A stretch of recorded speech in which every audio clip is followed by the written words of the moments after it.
All right, so I wanted to share this exciting news with the tribe and make sure everybody's cued into this.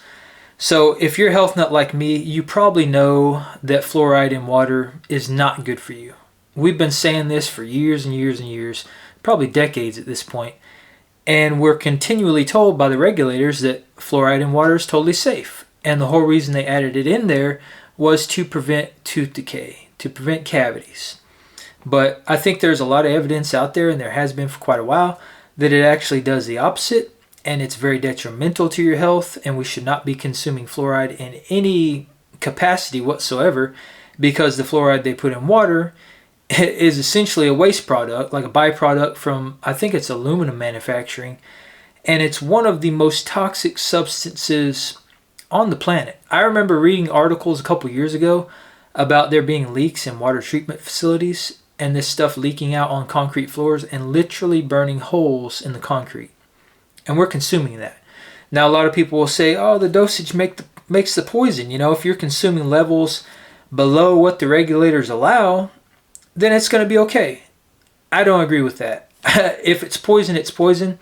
If you're consuming poison in any amount, it's still poison. And in cases like this where these things go in your body and they're bioaccumulative, so they build up over time, it's gonna be detrimental to your health. Essentially, it's not going to be good for you. Why consume poison when you can avoid it altogether? But moving over to this very important headline, and what this video is about, is the federal court rules that water fluoridation poses an unreasonable risk, in quotation, to children. Okay?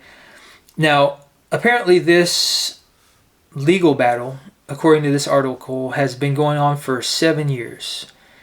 And they're considering this a historic ruling. Now, thinking about this is a 7-year battle. So over those 7 years, the general population has been getting essentially poisoned by our tap water.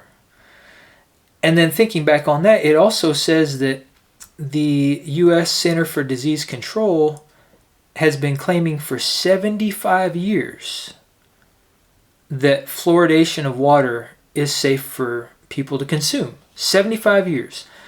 So that's almost 2 generations of people that have been consistently being poisoned the entire time, which is absolutely atrocious to think about. And if you think about, this is just one aspect. We're just talking about fluoride in water.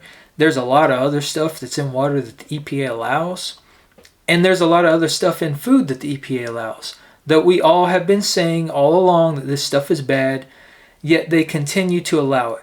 And it takes a 7-year legal battle for them to finally say, oh, you know what, it's bad. We're going to think about regulating that now. After you've basically poisoned generations of people. I mean, that's the stuff that we see, and that's why I don't trust any of these regulators. That's why I don't trust any of these food companies, these corporations, or anybody that comes up with these studies saying this stuff is good.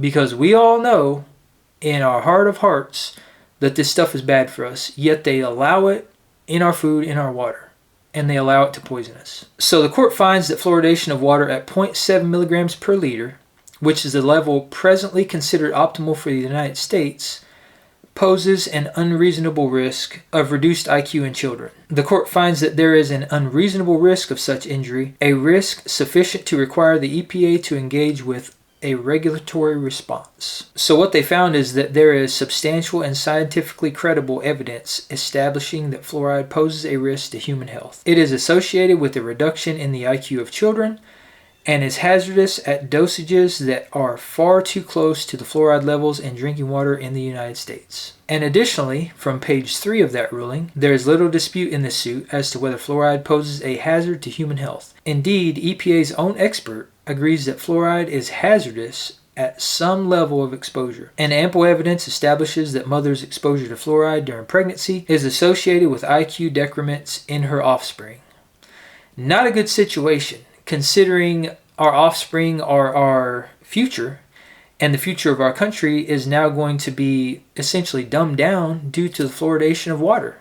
That is a very scary thing to think about. And from page 5, a 1-point drop in IQ of a child is expected for each 0.28 milligrams per liter of fluoride in the pregnant mother's urine. But even worse than that, The range in the United States that's found in mother's urine ranges from 0.8 milligrams per liter at the median to 1.89 milligrams per liter, depending on the degree of exposure. This is a very, very bad situation.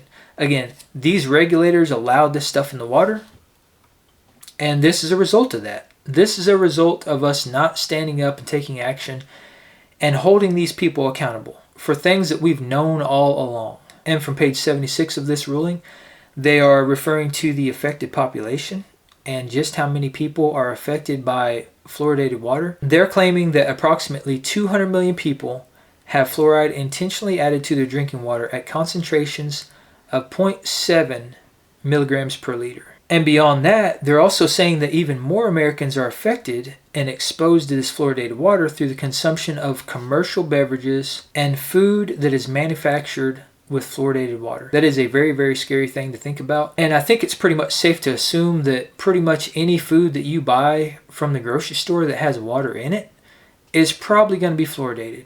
And you can probably assume that is also the case with a lot of bottled waters. As a matter of fact, I've looked into this before, and it is true that a lot of the bottled water in grocery stores does have fluoride in there. And you have to actually search and find the ones that don't. So if that's the case with bottled water, it would pretty much also be safe to assume that anything carbonated, like any kind of soft drink, sodas, flavored water, all that stuff, probably also have fluoride in there. So as for the next steps on what's going to happen here, the court has ordered the EPA to initiate a rulemaking proceeding to come up with a new regulation that will restrict or eliminate the risk posed by fluoridation chemicals to the developing brain. And something I think is very important to note here that is not really discussed in any of these articles is that this ruling focuses on children and the neurological impacts that fluoride has on their developing brains, essentially. Now, if you think about that, what it's doing to our kids, you also have to consider the impacts that it's having on the general population. And just because this ruling focuses on kids does not mean that adults are excluded from negative impacts that fluoride is going to have on your health.